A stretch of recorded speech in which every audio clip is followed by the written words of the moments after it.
Hey guys, my name is Nogan. Welcome to my Java series. So in today's video, we're going to be focusing on arrays. So we'll look at using arrays with for loops and also with a while loop.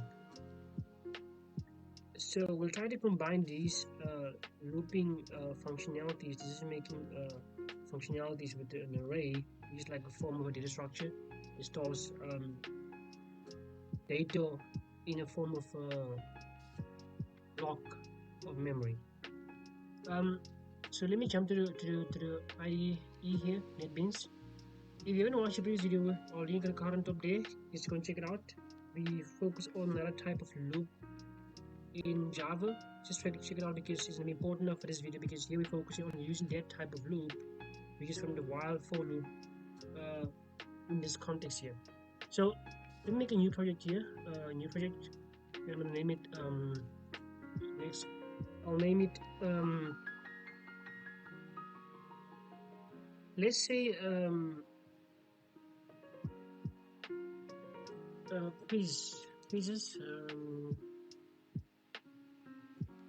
say quiz scores.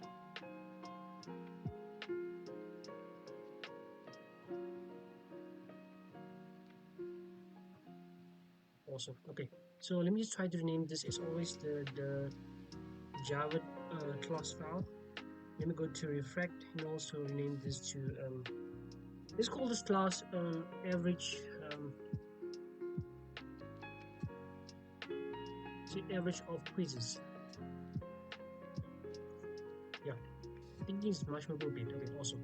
So we have this now here. Okay, so in the main function here, of course, which means our enter point, I'll define a few things here. But before I do, let me just include here's import Java dot utility asterisk and also semicolon afterwards. Also, reason why we're doing this, because the asterisk just make sure we can use all the libraries, all the classes that are built in this Java file, because now the asterisk of course allows us to use any type of classes built in this utility folder. You can build in this Java library extension, because remember, sometimes we can use, say, can just say java.scanner. You can use the scanner class of course in there, but because we're using of course this type of now subscript of eventually using the asterisk there to justify by saying we can use all the built-in class fundamentals. For example, saying asterisk like this and semicolon, you can use all of those here. Even if I don't have, of course, fundamentally speaking, that scanner word here, I can still come in the main function here and also like just write scanner. Let me say scanner input new scanner and system but in sorry. Awesome. As you can see, it still works properly. Which still works properly because why? The scan, of course, class here, based on object name, of course, means input is still justified because why we're using, of course, the utility functionality in there. Okay, I just want to clarify that because now people ask why are using this asterisk here as a means of not using scanner in full name of the class library. Okay, so after that now, let me declare a few variables here. I'll say int. When you declare, of course, now arrays in Java, you have to give it first a type. It's going to be int. Now you're going to use this bracket, of course, which is like the index. After this, we're going to name this to scores. Now, this type of an array, how you initialize, of course, arrays in Java, because you can't just say this, for example, or let's say this, and your array, of course, now fundamentally is going to be on point. You have to, of course, try to initialize your arrays if it's possible, because why? It justifies by saying, because you just try to avoid any memory leakage, of course, in your program. Because if you say now here, for example, we'll say equal to new keyword int, and now here, of course, you give it a size, so we need 10 elements.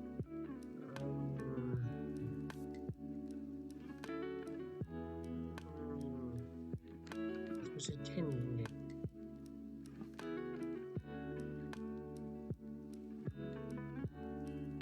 Awesome. Okay. this thing. It's fine. Okay, 10 elements. So now at least we initialize our array to 10 elements. When we have that, now we can say int again, int. Let's just say scores again, score. Initialize to 0. Int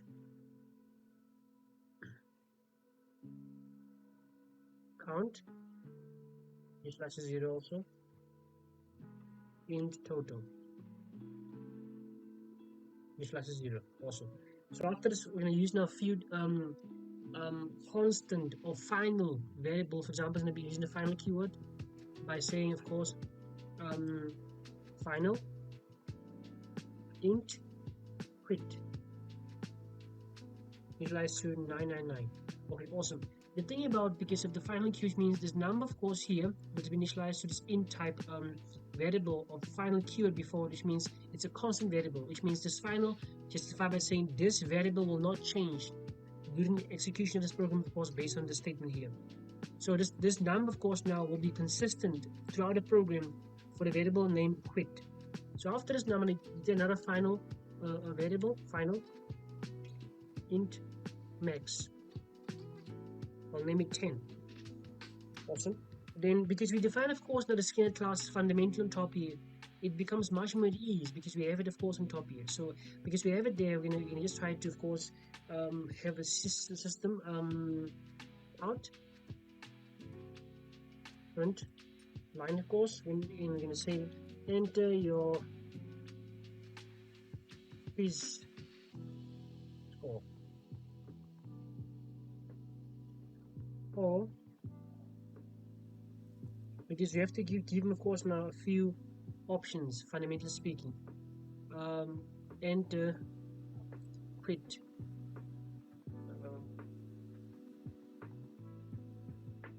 Let me just first do this. Then say plus enter quit.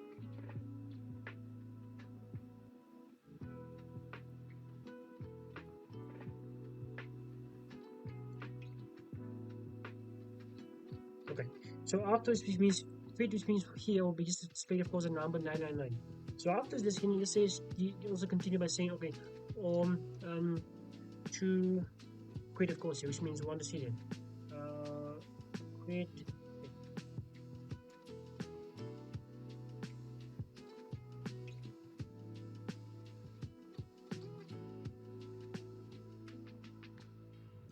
Awesome. Okay, so after this also, let's try to now initialize, of course, the input for that, which means we're going to say now a score is equals to input, because now he needs to input something. Input dot next, meaning because it's type of integer, has to be int. You need a while loop of in while.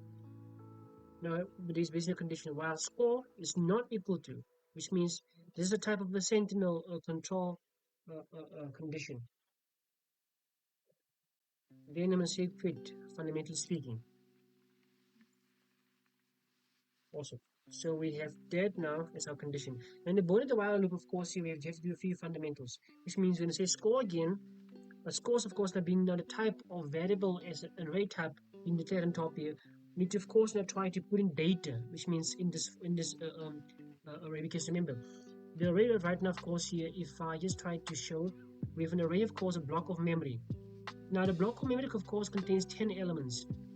Now the 10 elements, of course, now because they're just being allocated, of course, in memory, and I can assume to say, because we declared, of course, in this fashion here, it's a type of now declaring, of course, in the heap, because now you can declare, of course, the stack of memory, like memory in the stack, which means it's like stack on top of each other. The memory can be in the form of a heap. Heap means, of course, it becomes fundamentally now a form of dynamic memory. Stack, which means it doesn't change, it's a stack of memory, which means it's consistent. Dynamic, of course, can change, but the define of this here, of this define as data memory, because you're trying to make the memory to be stored, of course, now in a heap, but it's in the form of an array, which means a one-dimensional array containing, of course, the index of 0, 1, 2, and so forth, which means we have a block of memory that is empty, trying to push now data inside, of course, fundamentally. So now trying to push now in here, we're gonna say of course after scores, the curly brackets, the square brackets. Now I'm gonna just say in there count, which means count. I'm gonna do keyboard today is making mistakes again. The keyboard just hates me because of this thing. Okay, count of course, then initialize to score. Okay, awesome. Then total again. Now plus equals to, which is like a operator of course using there of course to score. Count again. Awesome. Then we can of course include something is questionable here. Let me see. Count total. Okay. Why am I getting an error here? Scores count. It's interesting. Plus minus scores in count. Yeah. You know why getting error here?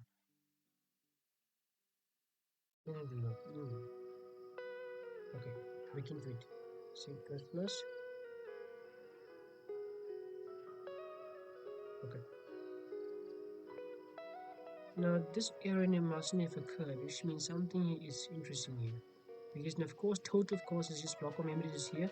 We can add of course it the scores count based on the count of course the input from input of the user here based on this condition. So why is it now showing error then?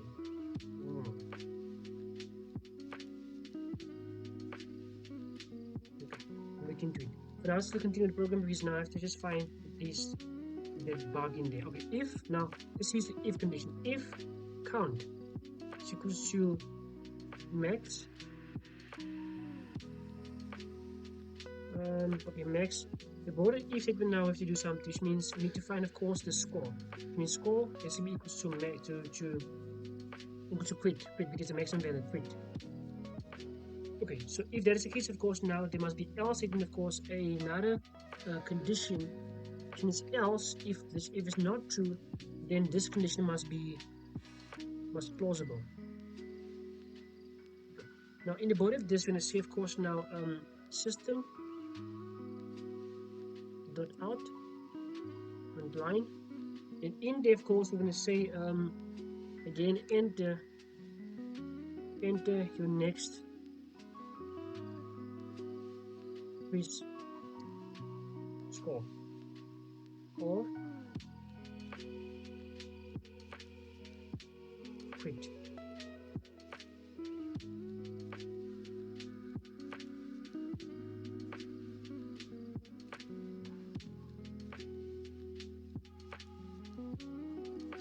Okay. Then again, I'm going to say again scores. Scores equals to input. But next again. Yeah. So we have this down here. And after this, of course, we have to also try to evaluate, of course, the conditions based on this, because the body of the while loop, of course, can be evaluated based on these conditions. But after the while loop, of course, also there, we need to also find also a comparison. What is going on here? Okay, so now after this, we will also say, okay, system now dot out print again. But now after this, you have to also try to have like to print out the enter test score, which means print. I'm gonna say here again now. Let's say the scores. Let's say the score entered.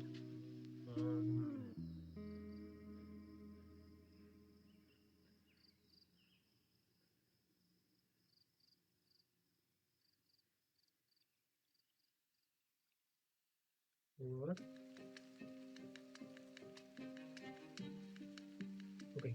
After this also now, what is going on here?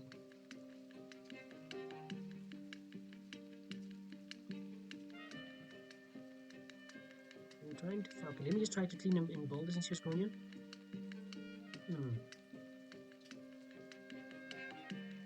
Interesting. Let's check. Okay, so now let's check, which means you have error based on this here. Reach end of file with comparison.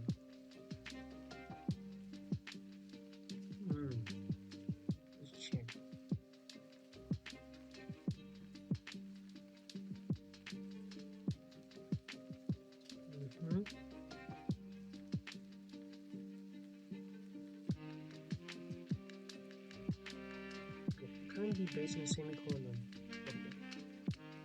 Okay, it's fine. So after it again now, okay, in here I'm gonna just say again, need a for loop now. Again, for loop will say, of course, it'll be int x, it's initialized to 0, then x greater than, of course, now to be count, which means you have to iterate, of course, with those conditions. It's in the condition, then plus x, of course, being the increment. Now we also want to focus, of course, on trying to say we want to print, of course, basically the scores entered. Meaning, for example, when say system again dot out print score,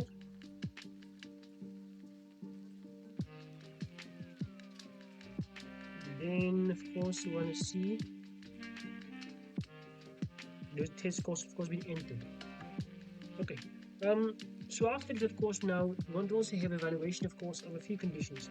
For example, if based on the input that is displayed, of course, here by the based on of course the input displayed, of course, by the user entered in this board, of course, here.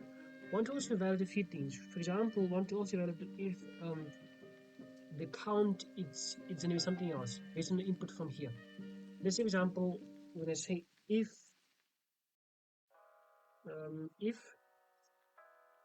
count is not equal to 0, for example. So we're going to use this condition here by saying, okay, system now out print line. Now want to see, of course, the following, which means the average is given by the following fundamentals, meaning for example, the total multiplied by 1.0 divided by, of course, by the count to find, of course, nice average of his quizzes. Awesome. Now this also have an else condition, of course, it's essential. Now the else condition will say, okay, now after it also just give us now another state by saying no score, which means system out again, out, line.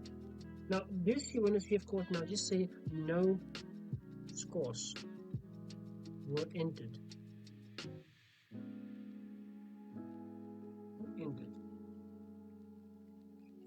Awesome. Okay, so basically now, as you can see, the program looks clean. Even the error, of course, went away. It was just like a syntax error, of course, based on the compiler. Okay, now let's clean and bold this for now and see what's happening. I believe there's no syntax anymore, which is awesome. Yeah. Now let's run it and see, of course, what is the fundamentals of this program. Now in this end, of course, now here is always, I don't like it to be like this. Let's just end this. It needs to be, I guess it's always like this.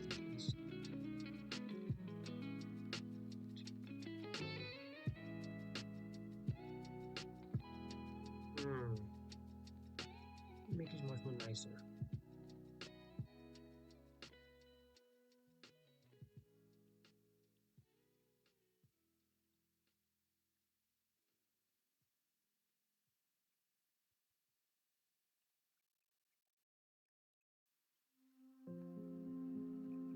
This.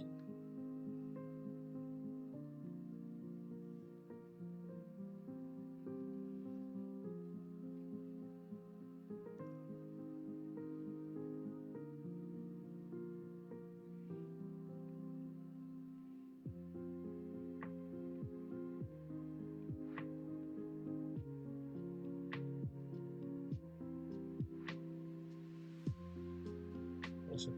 The run is again now. Awesome. So now let's enter again, of course. Let's say we enter let's say my test score, of course, I got let's say 45. Let's just say 45 now.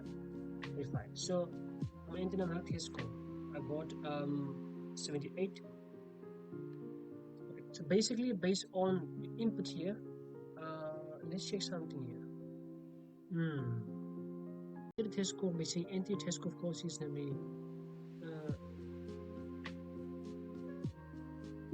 45. Now enter your next test score, of course, and then be given by 78. Now the enter test score, of course, is this now, and the average is this. But no, wait a minute. Does the program, of course, does the logic we need, of course, is a fundamental. Let's look at the program, of course, see what's happening here. So which means we enter, of course, like we enter a test score, then we evaluate, of course, the condition of the test score is it to be that fact. We try to see, of course, if it's true. So we just input one value here, based on this, and we got this average. Now let's enter again here, 70. Interesting. It's increasing. Okay, which means 10 quizzes they're supposed to be written by a student. Whenever he writes a quiz, of course, now based on percentage. This, of course, now here's our percentage here, fundamentally speaking. So now, let's say, for example, again here, I got in another quiz, I got just 50. Okay, then I got 50 again. Interesting. Now let's say I got now more. I got now 100.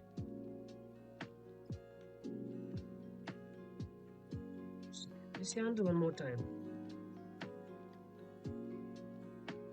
Wait a minute.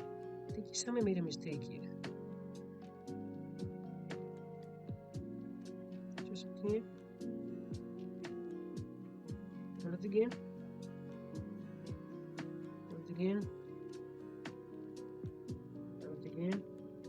Let's see some values increase. Run it again. Let's see. Awesome. Okay, so it's gonna be 1, 2, 3, 4, 5, 6, 7, 8, 9, 10. Meaning from the last 5 quizzes you got, of course, a full 100%. The other ones, of course, the marks will range, of course, between those ones. Interesting. So his average, of course, test score is going to be 79.3% from 10 quizzes he wrote. Okay. So now, look at the code, of course, you look at something here. This which means here, of course, we're just doing a calculation. The total score, the total of course you got, of course, multiplied by this percentage divided by the count, of course, of each, which means it's going to be fundamentally from there to give us an average, of course. It's been displayed in this upper segment here, window here. Okay, so there's still an inconsistency on seeing here, but now of course there's some numbers, but it's fine. So based on here, okay, looks fine. So from here you got 1, 2, 3, 4, 5, 6, 1, 2, 3, 4, 5, 6, 7. It increased, of course. So you only have one test score gives it this. Awesome. Yeah. So which means the logic of the program right now looks on point. There are no any lacking issues in the program, because now based on the operations here, so lacking consistency only here, because if you only enters one test score and there's none in the memory, which means it will be having only average of this. Which means now if another one, of course, combine those two to find, of course, the average score is based on this. Awesome. Okay. So guys, based on this, of course, now here you can see the program is working on point, with a slight, of course, difference in the numbering, decimal numbers, but it's fine. So guys, I hope you enjoyed the video. If you have any questions, comment down below. If you're new to the channel, of course, don't forget to subscribe, and also thank you for watching.